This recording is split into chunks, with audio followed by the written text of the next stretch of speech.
Okay, the fundamental unit of life is called cell ना। इससे पहले हमने क्या पढ़ा था, सेल के बारे में स्टडी की थी, याद है आपको ना? हाँ, the basic unit of life is cell. तो ये क्या है, लाइफ का जो बेसिक यूनिट है उसको हम क्या कहते हैं, सेल कहते हैं। ये है, और सेल किससे बना था और किसने इसको डिस्कवर किया था? Who discovered the cell? Who discovered the cell? Robert Hooke. Robert Hooke was a scientist discovered discovered the cell in which year 1665। सो उसके बाद में बहुत सारे साइंटिस्ट आए और उन्होंने अलग अलग तरीके से क्या किया, सेल को डिफाइन किया। ऐसा सेल की डेफिनेशन आपने लिखी है अगेन, और उसमें ह्यूमन बॉडी में बहुत तरह के सेल्स होते हैं जिसका डिस्कशन हमने किया था। जैसे हमने क्या बनाया था, स्मूथ मसल सेल हमने इसमें बनाए थे, ब्लड सेल्स हैं, नर्व सेल्स हैं, स्पर्म सेल्स हैं, बोन सेल्स हैं, ओवियम है, फैट सेल्स हैं, ये सभी सेल आपने इसमें डिस्कशन किए थे। ठीक है, अच्छा कैसे उन्होंने देखा था?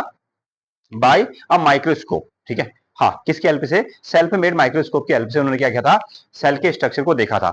और सेल का स्ट्रक्चर कैसा लगा उनको? जैसे कि आपका हनी बी का जो छत्ता है ना, कॉम्ब, ठीक है, उसमें जो छोटे छोटे होल्स हैं उसके जैसे उनको क्या लगा था, सेल फील आया था। अगेन ये आपको सेल का मीनिंग क्या है? What is the meaning of cell? Small rooms. So it is a Latin word, और इसमें सेल का मतलब क्या हो गया? स्मॉल रूम्स हो गया। ठीक है, यहां तक हमने पढ़ा था। आगे हम चलते हैं ना। आप देखेंगे ये तो हमने सेल पढ़ लिया। अगेन अब सेल का जो डिस्कशन है वो सेल किन किन चीजों से बना है, उसके क्या क्या पार्ट्स हो सकते हैं। हाँ, इसमें लिखें क्वेश्चन जैसा आप इसमें बना सकते हैं, what is cell made of ना। सेल, स्ट्रक्चर ऑफ सेल, ऐसा लिखो। हेडिंग आप लिखिए स्ट्रक्चर ऑफ सेल। नोट करें, स्ट्रक्चर ऑफ सेल। एक सेल जो है उसका स्ट्रक्चर कैसा हो सकता है? Structure of cell. सो हाँ, सेल के स्ट्रक्चर में तो आप इसमें लिख सकते हैं there are three features. Note करें, देयर आर थ्री फीचर्स। यहां हमारे पास में क्या है? तीन फीचर्स हैं। There are three features about the cell, about about the cell. जो सेल है उसके बारे में हम कुछ चीजों को जानेंगे। जैसे जो थ्री फीचर्स हैं वो मोस्टली इंपॉर्टेंट है। हाँ, नंबर वन, फर्स्ट वन इसमें क्या है? Plasma membrane. फर्स्ट है आपका प्लाज्मा मेम्ब्रेन, प्लाज्मा मेम्ब्रेन। ठीक है, सेल का जो पहला पार्ट है उसको हम क्या कहते हैं? प्लाज्मा मेम्ब्रेन कहते हैं। The second part is nucleus. Cell का सेकंड पार्ट इज न्यूक्लियस। ये जो इसका सेंटर होगा, nucleus. Second part of cell is nucleus. और भी रहते हैं, फिलहाल हम तीन लिखने वाले हैं, nucleus and cytoplasm. Number third part is cytoplasm. So बहुत सारे एनिमल्स जो हैं वो कैसे हैं? यूनिसेलुलर भी हैं। लेकिन ह्यूमन बॉडी कैसी है? Human body is multi cellular. हमारी बॉडी क्या है? बहुत नंबर ऑफ सेल से क्या है? बनी हुई है ना। यूनिसेलुलर कौन कौन थे, याद है आपको? यूनिसेलुलर, पैरामीशियम हो गया, अमीबा हो गया ना, ये सब चीजें कैसी थी? यूनिसेलुलर। केवल इनके पास में क्या था? केवल एक सेल था। Okay, next one. अब हम क्या पढ़ रहे हैं? Structure of cell. अगर हम सेल का स्ट्रक्चर पढ़ रहे हैं तो वो किन किन चीजों से बना है? तो जवाब है, सेल के पास में क्या है? एक प्लाज्मा मेम्ब्रेन होगी, सेल के पास में एक न्यूक्लियस होगा, सेल के पास में क्या होगा? साइटोप्लाज्म होगा। अगेन यहां तक पहुंचे हैं। Next one. अब इसमें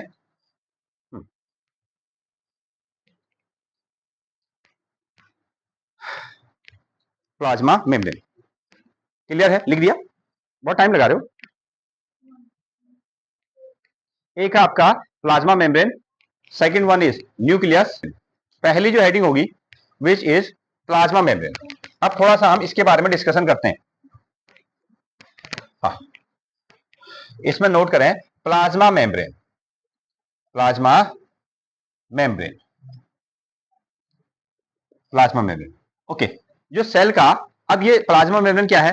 the outer most part, the outer most part of cell, the outer most part of the cell या outer most covering of the cell is known as plasma membrane. कोई भी cell होगा उसका जो बाहर का स्ट्रक्चर होगा उसको हम क्या कहा करेंगे? प्लाज्मा मेम्ब्रेन कहेंगे। ओके, नेक्स्ट आगे देखें। अब मेम्ब्रेन जो है ना, ये मेम्ब्रेन वर्ड क्या है? मेम्ब्रेन जैसे आप चाय बनाते हैं तो उसको क्या करते हैं, छान लेते हैं ना, वहां हम किसका यूज करते हैं, छन्नी का यूज करते हैं, इसी नेम छन्नी ना। अगेन तो यहाँ सेल के अंदर में कोई मटेरियल जाएगा या सेल के बाहर कोई मटेरियल आएगा तो वो क्या होगा, वो फिल्टर होके आएगा, वो क्या आएगा, फिल्टर होके आएगा। तो उसी के लिए हम क्या वर्ड यूज करते हैं, मेम्ब्रेन वर्ड यूज करते हैं। क्लियर है? तो प्लाज्मा मेम्ब्रेन, पहली चीज प्लाज्मा मेम्ब्रेन क्या है, आउटर कवरिंग या outer part of the cell is known as plasma membrane. इस मेम्ब्रेन से होकर ही जितना भी मटेरियल सेल के अंदर जाना होगा अंदर जाएगा और जितना भी मटेरियल बाहर आना होगा वो बाहर आएगा। ठीक है, अलग अलग केस में हम अलग अलग नाम दे सकते हैं। जैसे चाय बनाने के लिए हमने क्या किया, किसी चीज को हमने छान दिया तो छन्नी का यूज कर दिया। जैसे मेम्ब्रेन क्या है, मेम्ब्रेन क्या होती है, बहुत ही पतली एक मेम्ब्रेन है, बहुत बारीक। ठीक है, जैसे आप फिल्ट्रेशन के लिए क्या करते हैं, कपड़े का यूज भी कर लेते हैं। जैसे गंदा पानी अगर कभी नल पे आ रहा है तो आप बर्तन बनने के लिए क्या करते हो, कपड़े का यूज भी कर लेते हो। तो वो भी किसका काम कर रहा है, छन्नी का काम कर रहा है। वो भी क्या काम कर रहा है, मेम्ब्रेन का काम कर रहा है, इस तरीके से। हाँ, डेफिनेशन इसमें थोड़ा सा लिखें। हाँ, the outer most covering of the cell, note करें, the outer most covering, the outer most covering of the cell, outer most covering of the cell that separate, that जो सेपरेट करता है, दैट सेपरेट, सेपरेट मतलब होता है अलग करना, that separates the content of the cell, the contents contents contents of the cell, cell के पास में जो कंटेंट है उसको, cell from its external environment, from from its external from its external environment, environment environment ठीक है, बाहर की चीजों को, ठीक है, बाहर और अंदर की चीजों को, the outer most covering of the cell, cell की जो बाहर वाली खाल है, ठीक है, that separate the contents of the cell, cell के पास में जो मटेरियल है उस मटेरियल को वो क्या कर रहा है, बाहर और अंदर वाली दुनिया से क्या कर रहा है, अलग अलग कर रहा है। ठीक है, दोनों को डिफ्रेंशिएट कर रहा है, एक पर्दा बीच में लगा हुआ है, उसी को हम क्या कहते हैं, प्लाज्मा मेम्ब्रेन कहते हैं in case of cell. Okay, इसका काम क्या है ना, हाँ इसमें लिखिए, it allows or permit, it allows, इसका काम है, it allows or permit, permits, ये अलाउ करता है या परमिट करता है, it allows or permits the entry, the entry, the entry, कोई भी चीज अंदर जाएगा, और entry and exit of, entry and exit, exit of some material, exit of some material, exit of some material, exit of some material in and out of the cell, in and out, in and out of the cell, in and out of the cell, cell के बाहर और cell के अंदर।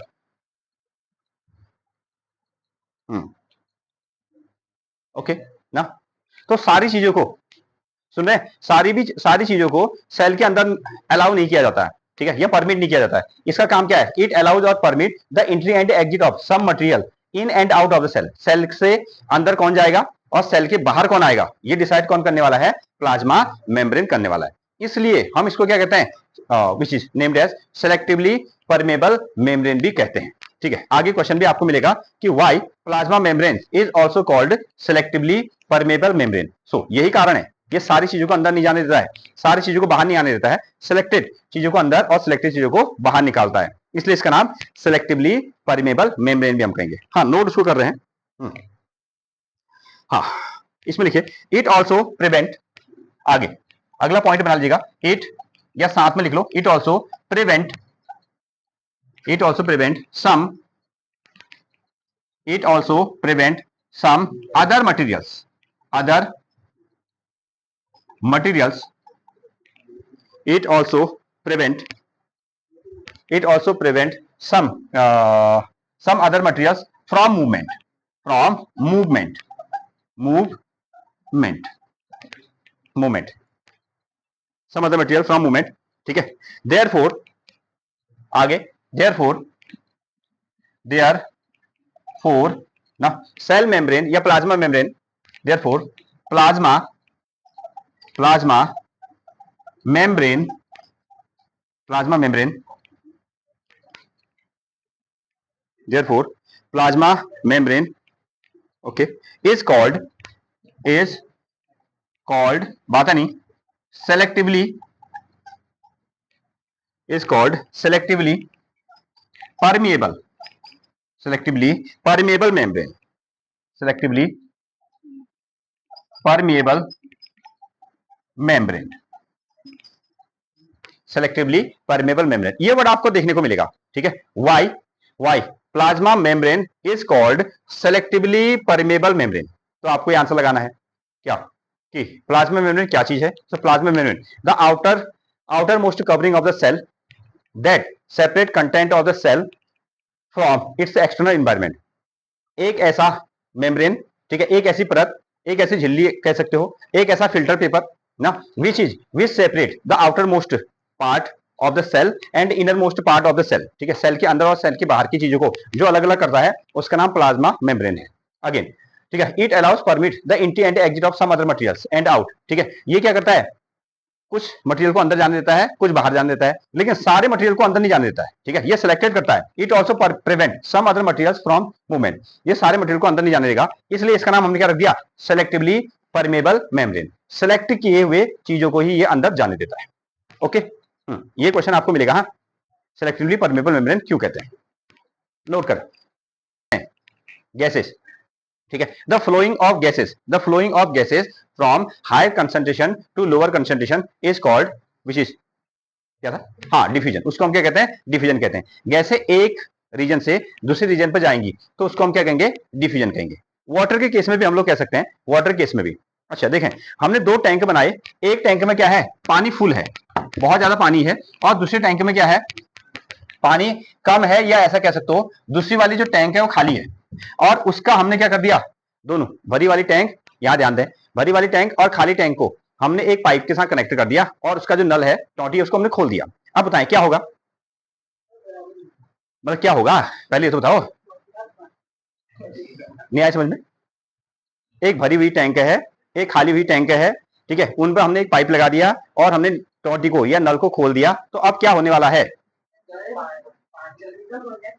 पानी ज्यादा से कम हाँ अरे यार ये भी आपको समझ में नहीं आ रहा है हाँ तो पानी जो है ना जहां पर को वाटर का लेवल कैसा है हाई है और वहां से क्या होगा जहां को वाटर का लेवल लो है इस तरीके से क्या होगा वो फ्लो होगा तो उसी को हम क्या कह सकते हैं डिफ्यूजन कहते हैं उसको हम क्या कहते हैं डिफ्यूजन कहते हैं लेकिन specially in case of gases के लिए हम वर्ड यूज करते हैं डिफ्यूजन ठीक है अगर गैसेस हाई कंसंट्रेशन जहां पर को गैसें बहुत ज्यादा है गैसें बहुत ज्यादा है एक कॉर्नर पर गैसेस की वैल्यू कैसी है बहुत ज्यादा और दूसरी जगह पर कैसी है बहुत कम तो बताएं गैसें कहां की ओर उड़ेंगी सिंपली कहां की ओर बहेंगी कहां की ओर फ्लो होंगी हाँ हाई कंसंट्रेशन से लो कंसंट्रेशन यानी कि ज्यादा मटेरियल से क्या होगा कम की ओर वो फ्लो होंगी इसी का नाम क्या है डिफ्यूजन है तो यहां भी क्या है ना सेल वाले केस में भी कौन सा केस देखने को मिलेगा डिफ्यूजन का नियम देखने को मिलेगा इसमें हेडिंग आप लगाएगा हालांकि हमने पिछले चैप्टर में इसको लिखा है फिर भी लिखा देते हैं नोट करें डिफ्यूजन इसमें लिखो डिफ्यूजन नोट करें डिफ्यूजन लिखो it is spontaneous movement note करें it is spontaneous movement it is बात मत करो it is spontaneous movement of a substance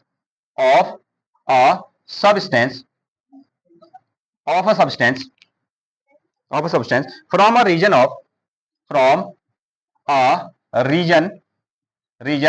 of high concentration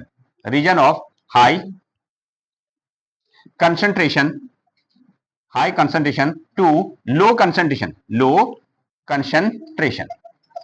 low concentration high concentration to low concentration अगर high concentration से low concentration की ओर ना it is a spontaneous movement of substance from a region of high concentration to low concentration is called diffusion ऐसा आप कह सकते हो इज कॉल्ड डिफ्यूजन इसको हम क्या कहेंगे डिफ्यूजन कहेंगे जहां वैल्यू कैसी होगी ज्यादा होगी जहां आपको वैल्यू ज्यादा होने वाली है वहां से मटेरियल कहां जाएगा जहां वैल्यू कम है उसकी ओर मटेरियल जाएगा और यही नियम क्या होगा डिफ्यूजन होगा क्या ये ठीक है ये ये कैसा मूवमेंट है? कंटिन्यूअस है, स्पॉन्टेनियस मतलब लगातार, ये लगातार चलने वाली प्रोसेस है, एक ऐसी कंटिन्यूअस मूवमेंट जहां आपको सब्सटेंस हाई कंसंट्रेशन, जहां मटेरियल ज्यादा है वहां से कम मटेरियल की ओर जाता है, इस प्रोसेस का नाम हो गया डिफ्यूजन। और स्पेशली किसके लिए होता है ये? स्पेशली गैसेस के लिए है ना, एग्जांपल में, ठीक है। मूवमेंट ऑफ गैसेस, ऐसा आप लिख सकते हो आपको, movement movement of gases, movement of gases from, movement of gases from high, movement of gases from high to low concentration, low concentration, low concentration, ठीक है। हाई कंसंट्रेशन से लो कंसंट्रेशन की ओर गैसों का फ्लो होना क्या कहलाता है? डिफ्यूजन कहलाता है। अगेन, अब हमने ना आपको यहां हमने, इधर देखें, यहां हमने डिफ्यूजन का डिस्कशन क्यों किया? क्योंकि ह्यूमन बॉडी में नंबर ऑफ गैसेस, हमको दो प्रकार की गैसों से क्या करना पड़ता है? हमेशा रिलेट होना होता है। जैसे एक तो हम क्या करते हैं? इनहेल, कौन सी गैस को हम अंदर लेते हैं? ऑक्सीजन लेते हैं, ठीक है। और दूसरा, अभी क्वेश्चन आपको मिलेगा, ठीक है, और दूसरी कौन सी गैस को हम बाहर निकालते हैं? कार्बन डाइऑक्साइड गैस को आप बाहर निकालते हैं, ठीक है। इनके पीछे ये अंदर किस लिए लिए जा रहे हैं और किस तरीके से बाहर आ रहे हैं, इनके पीछे कौन सा नियम चलेगा? लॉ ऑफ डिफ्यूजन, ठीक है। लॉ ऑफ डिफ्यूजन का कैरेक्टर इसमें फिट होने वाला है। जैसे देखिए, थोड़ा सा इसको समझे। हाँ, अब हुआ क्या, हमारे पास में जैसे कोई ह्यूमन बॉडी है ना, हम ऐसा कर लेते हैं, ह्यूमन बॉडी, उसको अभी क्वेश्चन के फॉर्मेट में हम इसको लिखने वाले हैं। ये है आपका ह्यूमन बॉडी, और ह्यूमन बॉडी के अंदर में कौन सी गैस होगी? ऑक्सीजन। अंदर में कौन सी गैस होगी? ऑक्सीजन। अच्छा, पहले ही देखें, बाहर हमारे पास में कौन सी गैस है? ये हो गया आपका आउटर, आउटर इन्वायरमेंट, इन्वायरमेंट, ये बाहर का इन्वायरमेंट है। और यहां कौन कौन सी गैस है? यहां मिलेगा आपको CO2, कार्बन डाइऑक्साइड गैस मिलेगी, और यहां आपको क्या मिलने वाली है? ऑक्सीजन गैस भी मिलने वाली है, ठीक है। अगेन, ह्यूमन बॉडी के अंदर में भी कौन सी गैस आपको मिलेगी? अगर देखा जाए तो दोनों तरीके से, यहां भी आपको क्या मिलेगा? CO2, और यहां भी क्या मिलेगा आपको? ऑक्सीजन। ये दोनों चीजें आपको यहां भी मिलने वाली है। लेकिन किस तरीके से ये अंदर और बाहर जा रही है, आप थोड़ा सा इसको लॉजिक समझिए। हुआ क्या, जैसे ध्यान दे इधर, हाँ, हमने क्या किया? हमने सांस लिया, ठीक है, हमने एक लंबी सी सांस ले ली, और उसमें क्या हुआ? उसमें जैसे ऑक्सीजन तो हमने इनहेल कर दिया, अब वो क्या बन गई? आपकी कार्बन डाइऑक्साइड गैस बन गई, कार्बन डाइऑक्साइड गैस बन गई। थोड़ा देर हमने कार्बन डाइऑक्साइड गैस को अंदर रोका, थोड़ा देर हमने क्या किया? कार्बन डाइऑक्साइड गैस को अंदर रोका, बहुत ज्यादा, थोड़ा सा और रोका, थोड़ा सा और रोका, तो क्या हो गया? Large amount of carbon dioxide gas अंदर जमा हो गई, ठीक है। हाँ, अंदर भी है और बाहर भी है, ठीक है। अभी कार्बन डाइऑक्साइड गैस कहां ज्यादा होगी? अंदर, ठीक है, क्योंकि हमने कार्बन डाइऑक्साइड गैस को क्या किया है? अंदर रख के रखा है, ठीक है। तो यहां पर को इसका जो कंसंट्रेशन है, इसकी जो वैल्यू है वो कैसी होगी? लार्जर। उसकी वैल्यू कैसी होगी? लार्जर, ठीक हो गया। उसकी वैल्यू कैसी है? लार्जर है। अगेन, अब देखो, क्या बाहर कार्बन डाइऑक्साइड नहीं है? बाहर भी है कार्बन डाइऑक्साइड, अंदर भी कार्बन डाइऑक्साइड है, बाहर भी कार्बन डाइऑक्साइड है, लेकिन एक ऐसी सिचुएशन आई कि अंदर की कार्बन डाइऑक्साइड कैसी होगी? ज्यादा, इन केस ऑफ बाहर, ठीक है। आउटर मोस्ट की जो कार्बन डाइऑक्साइड कैसी होगी? वो आपकी लेस होगी। वो कैसी होगी? लेस। बस ये था, ठीक है। तो अब ये कार्बन डाइऑक्साइड गैस कहां की ओर रिलीज होगी? ठीक है, high concentration to low concentration, high concentration to low concentration, ये काम कार्बन डाइऑक्साइड का हुआ।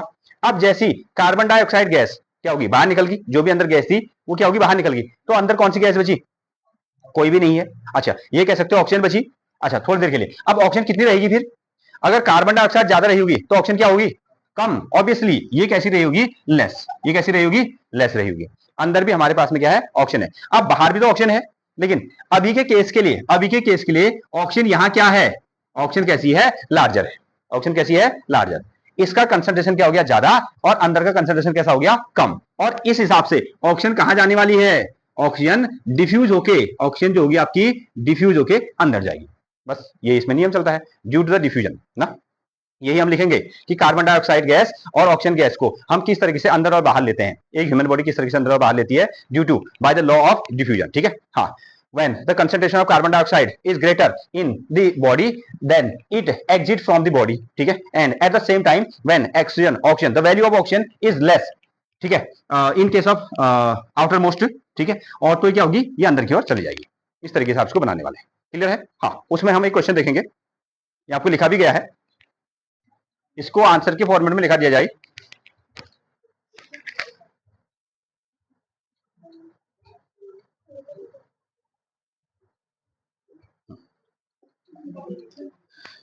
हाँ, तो क्वेश्चन है आपका, हाउ डू सबस्टेंस लाइक, ध्यान दें, how do substance like CO2 and O2 moves in and out of the body, out of the body. तो इसमें आपको लिखना है सबस्टेंस लाइक, आंसर इसमें दें, substance, substance like CO2, substance like CO2, substance like CO2, ठीक है, which is cellular waste, ये क्या है, which is cellular waste, cellular waste, ये हमारी बॉडी में क्या है, एक सेलुलर वेस्ट है, अब इसकी जरूरत नहीं है हमको, ठीक है, which is cellular waste, cellular waste in the body, in the body, body के अंदर में एक ऐसा वेस्ट है जिसको क्या है, बाहर निकालना जरूरी है, सेलुलर वेस्ट, ठीक है, it requires to be excreted, it requires, it requires to B,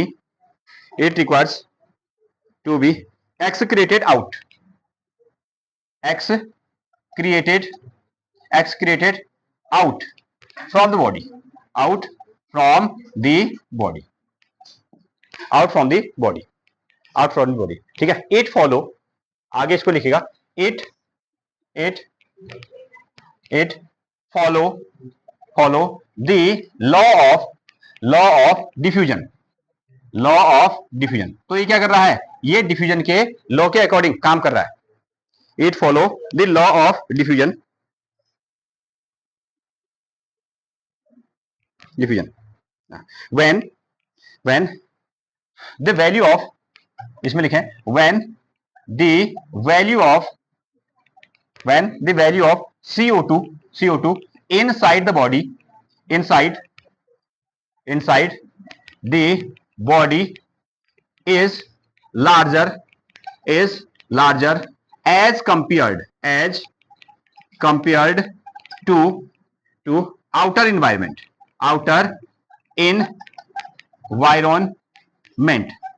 ठीक है, ऐसा हमको देखा गया है, ठीक है, it follow the law of diffusion, ये क्या कर रहा है, डिफ्यूजन के लॉ को फॉलो कर रहा है, when the value of CO2 inside the body is larger, अगर कार्बन डाइऑक्साइड की वैल्यू क्या होगी, बॉडी के अंदर में ज्यादा होगी, as compare to the outer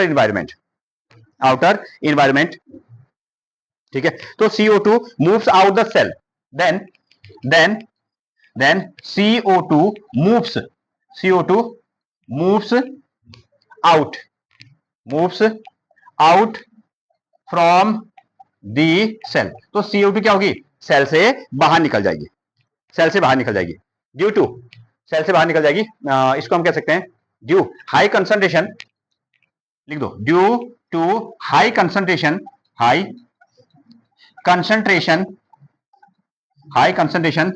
to low concentration, high concentration to low concentration,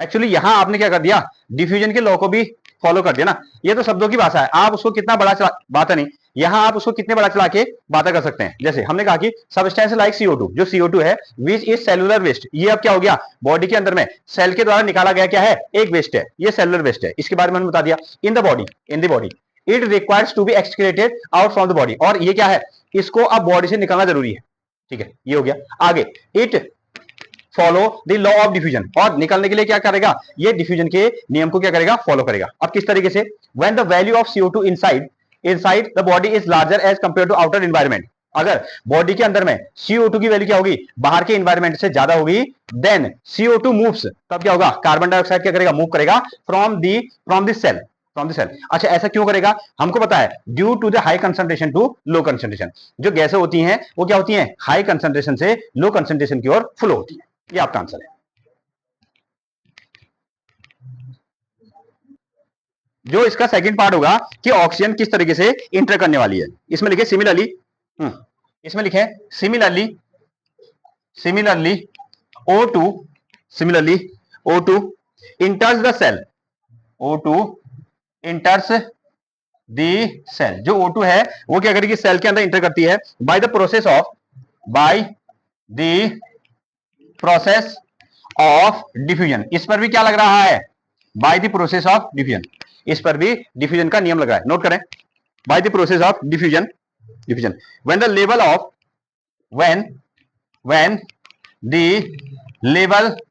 of O2 O2. When the level of O2 inside the cell, when the level of O2 inside the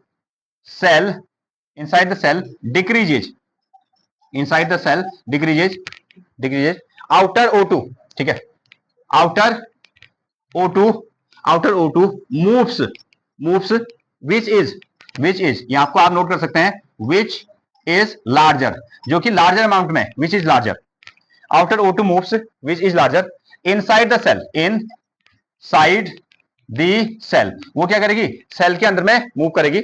again कौन सा नियम, ठीक है, which is high concentration to low concentration ना, ये आपको आप note कर सकते हैं, due to high concentration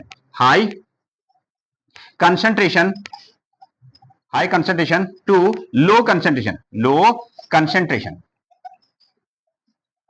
high concentration to low concentration. Again diffusion word ना, जैसे ऑक्सीजन के केस में आपने बताया ना, उसको आप अपने शब्दों में भी लिख सकते हैं सिमिलरली, उसी तरीके से oxygen enter the cell by the process of diffusion. जैसे कार्बन डाइऑक्साइड बाहर आ गई तो अब क्या होगी, ऑक्सीजन को अंदर जाना पड़ेगा, क्यों, क्योंकि अब कार्बन डाइऑक्साइड अगर बाहर आ गई तो वहां ऑक्सीजन की कमी होगी, और बाहर कैसा है, ऑक्सीजन ज्यादा है, बाहर ऑक्सीजन ज्यादा है, तो अब ऑक्सीजन क्या करेगी, higher concentration to lower concentration, यानी कि बॉडी के अंदर इंटर करने वाली है। When the level of O2 inside the cell decreases, जैसे ही बॉडी के अंदर में ऑक्सीजन की कमी होगी, ठीक है, आउटर ऑक्सीजन मूव्स, ठीक है, जो बाहर वाली ऑक्सीजन है वो मूव करेगी, क्यों, विच इज लार्जर अमाउंट में, वो कैसी है, बाहर ज्यादा अमाउंट में है, इनसाइड द सेल, सेल के अंदर इनसाइड करेगी,